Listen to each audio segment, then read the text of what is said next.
खजूर हे आपल्या सगळ्यांच्याच आवडीचं फळ, पण खजुराबद्दल देखील अनेक गैरसमज प्रचलित आहेत. तसंच खजूर हा कुठल्या आजारांमध्ये देखील फायदेशीर ठरतो, खजूर खाताना काही नियम पाळायचे असतात का, हे सगळं आजच्या भागात समजून घेणार आहोत. त्यामुळे आजचा भागही शेवटपर्यंत जरूर बघा. नमस्कार, मी वैद्य तेजश्री. आरोग्यधनी आपल्या आयुर्वेदिक युट्यूब चॅनलवर तुमचं स्वागत. तर खजुराचे गुणधर्म पाहत असताना आयुर्वेदामध्ये जे सांगितलेलं आहे, तर खजूर जो आहे तो गुरु आहे, स्निग्ध आहे. गुरु म्हणजे पचायला जड आहे, स्निग्ध गुणाचा आहे आणि सगळ्यात महत्वाचं, खजूर हा थंड गुणाचा आहे. हो, आपल्याला सगळ्यांना असं वाटत असतं की खजूर हा गरम आहे, पण असं नाहीये. खजूर हा थंड गुणाचा आहे आणि शरीरामध्ये जाऊन तो वात आणि पित्ताचं, शरीरामध्ये वाढलेल्या वात पित्ताला शमवण्याचं काम करतो, पित्त वाढवण्याचं काम करत नाही. त्यामुळे हा सगळ्यात मोठा जो गैरसमज आहे खजुराबद्दलचा, की खजूर हा गरम असतो, शरीरामध्ये पित्त वाढवतो, उष्णता वाढवतो, तर हे अत्यंत चुकीचं आहे. खजूर हा थंड गुणाचा आहे आणि उलट शरीरामधली उष्णता कमी करण्याचं तो काम करतो. तुम्ही जर विचार केला तर जसं आपण आपल्या प्रत्येक व्हिडिओमध्ये बऱ्याचदा हे बघत असतो की आपण जिथे राहत असतो तिथली फळं, तिथल्या भाज्या आपण जर खाल्लं, म्हणजे लोकल अन्नधान्य, लोकल फळभाज्या आपण खाल्ल्या, तर त्या आपल्या शरीरासाठी खूप जास्त पोषक असतात किंवा फायदेशीर असतात. असं का बरं? कारण तिथे जे वातावरण आहे, तिथे जे ऋतुमान आहे, त्याप्रमाणे निसर्गाने आपल्याला ती फळं आणि भाज्या दिलेल्या असतात की जेणेकरून त्या त्या ऋतूमध्ये जे जे दोष वाढत आहेत, त्या प्रदेशामध्ये ज्या दोषांचं प्राबल्य आहे, त्यांना आपल्याला फाईट करता यावं किंवा आपल्या शरीराला त्यातून फायदा मिळावा, अशी फळं, भाज्या आणि अशा प्रकारचं अन्नधान्य आपल्या आजूबाजूला निसर्गाने आपल्याला दिलेलं असतं. आता जर आपण विचार केला तर खजूर जो आहे तो कुठे उगवतो? तर रेताळ, शुष्क, वाळवंटी प्रदेशामध्ये खजूर हा उगवला जातो. तिथलं प्रमुख फळ हे खजूर आहे. आता जर विचार केला तर वाळवंटामध्ये किती वृक्षता असते, उष्णता असते, तिथे पाण्याची नितांत आवश्यकता असते, हायड्रेशनची गरज असते शरीराला, आणि त्यामध्ये जे हे फळ उगवलं जाते ते पुन्हा एकदा वृक्षता, उष्णता निर्माण करणारं असेल का? नाही. निसर्ग अशी चूक कधीच करत नाही. त्यामुळे तिथे उगवत असूनही हे जे फळ आहे ते शरीरामध्ये जाऊन त्या प्रदेशामध्ये जी नॅचरली आपल्या शरीरामध्ये वातपित्त वाढतं, वृक्षता वाढते, ते कमी करण्याचं काम करतं. त्याच पद्धतीनं तिथं जे वाळवंट असल्यामुळे पाण्याची कमतरता असते आणि तहान जास्त प्रमाणामध्ये लागते. त्यामुळे हा जो खजूर आहे हा तृष्णाशामक आहे, तर्पक आहे. म्हणजे काय की जेव्हा आपण खजूर खातो त्यावेळेस आपल्याला एक तृप्ती मिळते किंवा तहान वारंवार जे लागणं असतं ते कमी होतं आणि शरीराला एक तृप्तीदायक, आल्हाददायक असा परिणाम आपल्या शरीरावर खजूर खाल्ल्यामुळे होतो. त्याच पद्धतीनं खजूर हे एनर्जीचा खूप रिच सोर्स आहे. त्याच्यामध्ये खूप सारे मायक्रोन्यूट्रिएंट्स आहे, म्हणजे कॅल्शियम आहे, आयर्न आहे, त्याचसोबत मॅग्नीज आहे, व्हिटॅमिन बी आहे, पोटॅशियम आहे, मॅग्नेशियम आहे. यासारख्या गोष्टींमुळे तो खजूर जो आहे तो जवळपास आपण त्याला एक पूर्णान्न म्हणू शकतो, सुपर फूड म्हणू शकतो. त्यामुळे खजूर खाल्ल्यामुळे, कमी प्रमाणात जरी खजूर खाल्ला तरी आपली भूक भागते, आपली तहान शमते, आपल्या शरीराला एनर्जीचा साठा मिळतो आणि जो शुष्क वाळवंटी प्रदेश आहे तिथे देखील आपलं शरीर निरोगी राहण्यासाठी आपल्याला मदत होते. म्हणून खजूर हा गरम नसून तो थंड आहे. आता या खजुराचे आयुर्वेदानुसार औषधी गुणधर्म काय आहेत, कुठल्या आजारांमध्ये तो पथ्यकर ठरतो, ते थोडक्यात बघूयात. तर सगळ्यात पहिले जे मी सांगितलं की खजूर हा वाताचं शमन करणार आहे, त्यामुळे वातामुळे होणारे जे काही अनेक आजार आहेत त्यामध्ये खजूर पथ्यकर ठरतो, फायदेशीर ठरतो. वार्धक्यजनित जे आजार आहेत, म्हणजे म्हातारपणी जे काही आजार होतात, म्हणजे कंबर दुखणं, हाडं दुखणं, सांधे दुखणं, गृध्रसी म्हणजे सियाटिका सारखे आजार आहेत, किंवा बऱ्याचदा ऑस्टिओपोरोसिस म्हणजे हाडांची ठिसूळता येणं, ही जी सगळी लक्षणं आहेत ती खजूर नियमितपणे आहारात असेल तर कमी होताना दिसतात. त्याच पद्धतीनं खजूर वाळवून जी खारीक बनवली जाते तिचाही वापर, खारकेची जी पावडर आहे ती दुधासोबत जर आपण नियमितपणे सेवन केली तर वार्धक्यजनित जे हे आजार आहेत ते कमी होण्यासाठी मदत होते. कारण खजूर आणि खारीक जे आहेत ते वाताला कमी करून अस्थिला बळकटी देण्याचं, त्यामुळे आपली जी हाडं आहे ती बळकट करण्याचं काम करत असतात. त्यामुळे या वयामध्ये नियमितपणे खजूर आपल्या आहारात असायला हवा.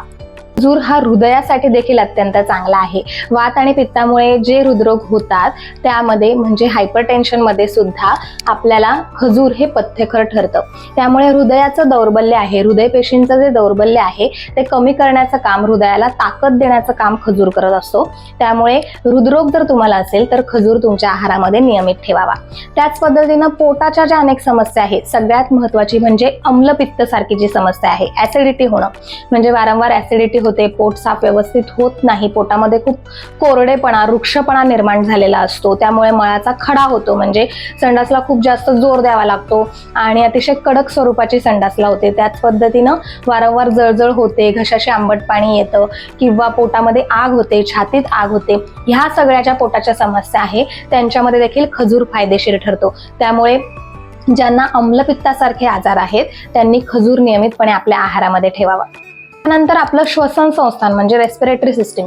तर जे जुनाट खोकला असतो, म्हणजे अगदी वात आणि पित्तामुळे होणारा जो खोकला असतो, डांग्या खोकला आपण ज्याला म्हणतो, किंवा खूप बऱ्याचदा ढास लागते, कफ पडत नाही पण कोरडा खोकला असतो आणि त्याच्यामुळे खोकून आपली जी फुफ्फुसं आहेत, आपली तिथली जी सगळी सिस्टीम आहे ती अतिशय दुर्बल झालेली असते, अतिशय दम लागतो, बऱ्याचदा तर थुंकीमधून रक्त पडतं. अशा जेव्हा समस्या असतात त्यावेळेस देखील खजूर अतिशय फायदेशीर ठरतो. रेस्पिरेटरी सिस्टीम म्हणजे आपली जी श्वसन संस्था आहे त्याला बल देण्याचं तो काम करतो आणि त्यामुळे तिथला वात आणि पित्त कमी झाल्यामुळे ती लक्षणं देखील कमी होण्यासाठी मदत होते. स्त्री रोग म्हणजे स्त्रियांच्या अनेक आजारांमध्ये खजूर कसा फायदेशीर ठरतो. तर खजुराबद्दलचा अजून एक मोठा गैरसमज आहे की खजूर खाल्ल्याने पिरियड्स किंवा पाळी लवकर येते. तर हे अत्यंत चुकीचं आहे, असं होत नाही. बऱ्याचदा आपण बघतो पाळी लवकर आणायची असते त्यामुळे मुली अक्षरशः पाव किलो खजूर एका वेळी खाऊन फस्त करतात आणि त्याच्यानंतर मग उलट अजीर्णासारख्या तक्रारी निर्माण होतात आणि अजूनच जास्त त्रास ओढवून घेतात. पण हे करणं अतिशय चुकीचं आहे. खजुरामुळे शरीरात उष्णता निर्माण होऊन पिरियड्स येणं वगैरे या गोष्टी होत नाहीत. खजूर थंड आहे. शरीरामध्ये आपलं जे ॲनिमिया आहे स्त्रियांमध्ये, जो आपल्याला इंडियन वुमन्समध्ये अतिशय साधारणतः आढळतो, म्हणजे HB कमी असणं, आपल्या शरीरामध्ये रक्ताची कमतरता असणं, हे जे लक्षण आहे त्यामध्ये खजूर अतिशय फायदेशीर आहे. त्यामुळे स्त्रियांच्या आहारामध्ये तर जरूर खजूर असावा. त्याच पद्धतीनं जी सुतिका अवस्था म्हणजे बाळंतीण बायका ज्या आहेत त्यांच्यामध्ये खजूर किंवा खारीक हे जरूर असावं. आपण बऱ्याचदा ते डिंकाचे लाडू करतो या काळामध्ये किंवा वेगवेगळ्या खिरी केल्या जातात, त्याच्यामध्ये देखील खजूर आणि खारकेची पावडर आपण वापरत असतो. कारण या काळामध्ये वात अत्यंत वाढलेला असतो, शरीरामध्ये दौर्बल्य आलेलं असतं आणि हे सगळं कमी करण्यासाठी खजूर अतिशय फायदेशीर ठरतो. शरीराची ताकद वाढवण्यासाठी, शरीराला बल देण्यासाठी, ॲनिमिया सारख्या ज्या गोष्टी आहेत, हाडांची ठिसूळता या काळामध्ये वाढलेली असते, हे सगळं कमी करून शरीराला आणि बाळाला देखील पोषण पुरवण्याचं काम खजूर करत असतो. त्यामुळे ज्या बायका बाळंतीण झालेल्या आहेत आणि बाळाला पाजत आहेत त्यांनी जरूर खजूर आपल्या आहारामध्ये ठेवावा. त्याच पद्धतीनं ज्या वेळेस आपल्याला पिरियडच्या वेळी खूप त्रास होत असतो, पोटात दुखतं, पिरियडच्या वेळी ब्लिडिंग होताना खूप त्रास होतो, कंबर दुखते, हातपाय दुखतात, अशा समस्या असतात, या वाताशी निगडीत असतात. त्यामुळे या काळामध्ये देखील वात शरीरामध्ये वाढलेला असतो, म्हणून तो कमी करण्यासाठी आणि या गोष्टींना बल देण्यासाठी खजूर किंवा खारीक पावडर दुधासोबत जर नियमितपणे सेवन केली तर या समस्या स्त्रियांमध्ये देखील कमी होताना दिसतात. लहान बाळांमध्ये देखील खजूर अतिशय फायदेशीर ठरतो. बऱ्याचदा आपल्याला पालक अशी तक्रार सांगतात की बाळाचं वजनच वाढत नाहीये, बाळ काही खातच नाहीये, किंवा अनेकदा आपल्या लक्षात येत नाही पण लहान मुलांमध्ये देखील ॲनिमियाचं प्रमाण खूप जास्त प्रमाणात असतं. त्यामुळे अशा वेळी जर खजूर त्यांच्या आहारामध्ये नियमित असेल, मग खजुरापासून बनवलेले वेगवेगळे पदार्थ आहेत, खिरी आहेत, मिल्कशेक आहे किंवा खजूरपासून बनवलेले चिक्कीसारखे पदार्थ आहेत, असे बऱ्याच प्रकारे आपण खजूर किंवा खारीक लहान बाळांच्या आहारामध्ये ठेवू शकतो.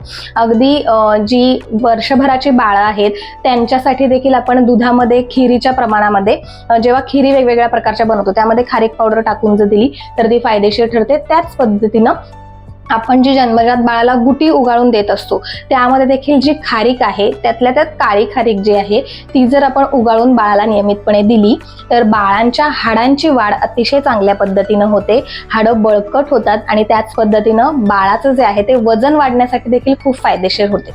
त्यामुळे खजूर आणि खारीक लहान बाळांच्या आहारामध्ये देखील नियमितपणे ठेवावं. तशाच प्रकारे मूत्रकृच्छ जेव्हा लघवीच्या समस्या असतात, वात आणि पित्त, म्हणजे आता जो येणारा ऋतू आहे त्यामध्ये बऱ्याचदा आपल्याला उन्हाळी लघवी लागते आणि लघवीला होत असताना त्रास होतो, दुखतं, थेंब थेंब लघवी होते, जळजळ होते, यासारख्या समस्या होतात. तर यामध्ये देखील खजुराचं पाणी जर आपण प्यायलो तर या समस्या कमी होताना दिसतात. त्याच पद्धतीनं खजूर जो आहे तो शुक्राला बल देणारा आहे, शुक्रवर्धक आहे. त्यामुळे पुरुषांसाठी देखील खजूर हा अत्यंत फायदेशीर आहे. त्यामुळे पुरुषांनी देखील शुक्र दौर्बल्य कमी करण्यासाठी नियमितपणे दुधासोबत जर खजूर सेवन केलं तर त्यांनाही फायदा होताना दिसतो. त्याच पद्धतीनं हा खजूर जो आहे तो आपल्या मेंदूच्या आरोग्यासाठी देखील अत्यंत महत्त्वाचा ठरतो. आजकाल आपलं लाईफ हे अतिशय ताणतणावपूर्वक झालेलं आहे. त्यामुळे बऱ्याचदा आपल्याला असं ब्रेन ड्रेन झाल्यासारखं होतं, अतिशय थकवा येतो, मानसिक थकवा येतो, रात्रीची शांत झोप लागत नाही. यासारख्या समस्या खजूर नियमितपणे आहारात असेल तर कमी होताना दिसतात. आपला जो मेंदू आहे त्याच्यावर शामक प्रभाव हा खजूर करत असतो, म्हणजे मेंदूला शांत करण्याचं काम खजूर करत असतो. त्याच पद्धतीनं मेंदूचं दौर्बल्य घालून मेंदूला बल्य असं काम हा खजूर करत असतो. रात्री झोपताना ज्यांना शांतपणे झोप लागत नाहीये त्यांनी झोपण्याआधी दूध आणि खजूर किंवा तूप आणि खजूर असं जर एकत्रित करून खाल्लं तर शांत झोप लागण्यासाठी मदत होते. त्याचप्रमाणे बऱ्याचदा डोळ्यासमोर अंधारी येते किंवा चक्कर आल्यासारखं होतं, गरगरल्यासारखं वरचेवर होत असतं. त्या समस्येमध्ये देखील जर आपल्या नियमित खजूर आहारामध्ये असेल तर या समस्या देखील कमी होताना दिसतात. त्यामुळे मेंदूच्या आरोग्यासाठी देखील खजूर नियमितपणे आहारात असावा. आता खजुराचा शेवटचा पण तितकाच इंटरेस्टिंग फायदा म्हणजे खजूर जो आहे तो आपल्या शरीरावर दारूमुळे जे दुष्परिणाम होतात ते कमी करण्याचं काम करतो. लेट नाईट पार्टी नंतर दुसऱ्या दिवशी जो काही त्रास होतो, हँगओव्हर लवकर उतरत नाही, अशा वेळी जर खजूर आपण आहारामध्ये ठेवले, खजुराचं सरबत जर आपण घेतलं तर हँगओव्हर लवकर उतरण्यासाठी आणि हे दारूचे दुष्परिणाम कमी होण्यासाठी आपल्याला मदत होते. आयुर्वेदामध्ये याला मदात्य असं म्हटलं जातं. त्याच पद्धतीनं जे क्रॉनिक अल्कोहोलिक आहे म्हणजे खूप वर्षांपासून नियमितपणे दारू पिणारे जे लोक आहेत त्यांच्या शरीरामध्ये ज्या काही समस्या निर्माण होतात त्या कमी करण्यासाठी देखील खजूर अत्यंत फायदेशीर ठरतो. त्यामुळे या लोकांनी देखील त्यांच्या आहारामध्ये खजुराचा जे सरबत आहे ते नियमितपणे ठेवावं. तर काही महत्त्वाचे प्रश्न म्हणजे डायबिटीज असताना खजूर खावा का? तर खजुरामध्ये खूप जास्त प्रमाणात साखरेचं प्रमाण असतं. नॅचरल शुगर जे आहे ते खजुरात जास्त प्रमाणात असते. त्यामुळे खजूर खात असताना जे डायबिटिक लोक आहेत त्यांनी थोडासा विचार करावा किंवा थोडा कमी प्रमाणामध्ये खावा. खजूर खाल्ल्यामुळे अचानक शुगर शूट होते असं होत नाही. खूप जी नॅचरल शुगर आहे त्यामुळे हळूहळू शुगर रिलीज होत असते. त्यामुळे असा अचानक जो काही त्रास होतो शुगर वाढल्याने तो खजूर खाल्ल्याने कधी होत नाही. पण शुगर नक्कीच खजूरमुळे थोडीशी वाढू शकते. त्यामुळे डायबिटीज असताना जर खजूर खायचा असेल तर शक्यतो दिवसभरामध्ये ब्रेकफास्टमध्ये किंवा 2 जेवणांच्या मध्ये किंवा ज्यावेळी तुम्ही खाताय त्यावेळेस इतर काही जे शुगर कंटेनिंग पदार्थ आहेत ते तुमच्या आहारामध्ये तितकेसे नाहीत ना याची खात्री करून 1 ते 2 खजुराच्या बिया तुम्ही आहारामध्ये आठवड्यातून 2 ते 3 वेळा ठेवू शकता. त्यानंतर महत्त्वाची काळजी म्हणजे खजूर खात असताना तो आपण किती प्रमाणात खातोय याकडे देखील लक्ष द्यावं. कारण जसं मी म्हटलं खजूर हा पचायला जड आहे आणि खजूर खाल्ल्यामुळे आपलं वजन देखील वाढतं. त्यामुळे ज्यांना वजन कमी करायचं आहे किंवा जे ऑलरेडी यांचं वजन खूप जास्त आहे त्या लोकांनी खजूर खाताना थोडं नियंत्रण ठेवावं. त्याच पद्धतीनं खजुरामुळे खूप जास्त प्रमाणात एका वेळी जर आपण खाल्ला तर तो पचणार नाही आणि अजीर्णासारख्या समस्या देखील निर्माण होऊ शकतात.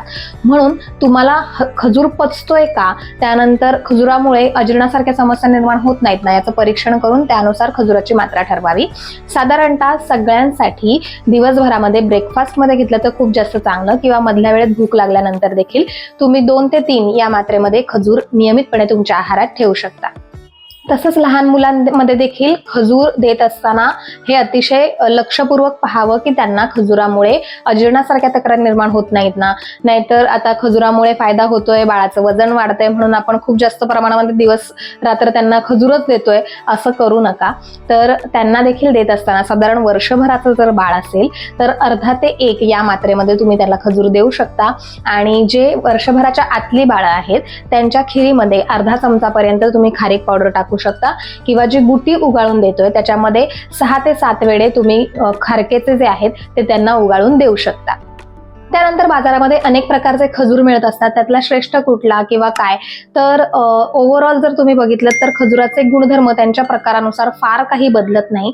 खजुराचं जे टेक्स्चर आहे किंवा त्यामध्ये असणारा मांसल भाग जो आहे आणि त्याची जी गोडी आहे ती त्या प्रकारानुसार कमी जास्त होताना आपल्याला दिसते. आणि तुम्हाला त्या खजुरापासून कुठला पदार्थ बनवायचा आहे त्यानुसार तुम्ही त्या पद्धतीचा खजूर वापरू शकता. पण ओव्हरऑल खजुराचे जे अनेकविध प्रकार आहे त्यामध्ये ओव्हरऑल हे जे सगळे गुणधर्म आपण पाहिले ते कमी अधिक फरकाने सगळ्यांमध्ये दिसतात. त्यामुळे खजूर खात असताना औषधी गुणधर्म म्हणून जर तुम्हाला हवा असेल तर कुठल्याही प्रकारचा खजूर तुम्ही आवडीनं खाऊ शकता. अशा पद्धतीने या बहुगुणी सुपर फूड खजुराची माहिती आपण सविस्तरपणे आजच्या भागात जाणून घेतली. तरीही तुम्हाला काही शंका असतील तर कमेंट बॉक्समध्ये विचारा. भेटूया पुढच्या व्हिडिओमध्ये एका नवीन विषयासोबत. तोपर्यंत निरोगी राहा, आयुर्वेद अंगीकारा. नमस्कार.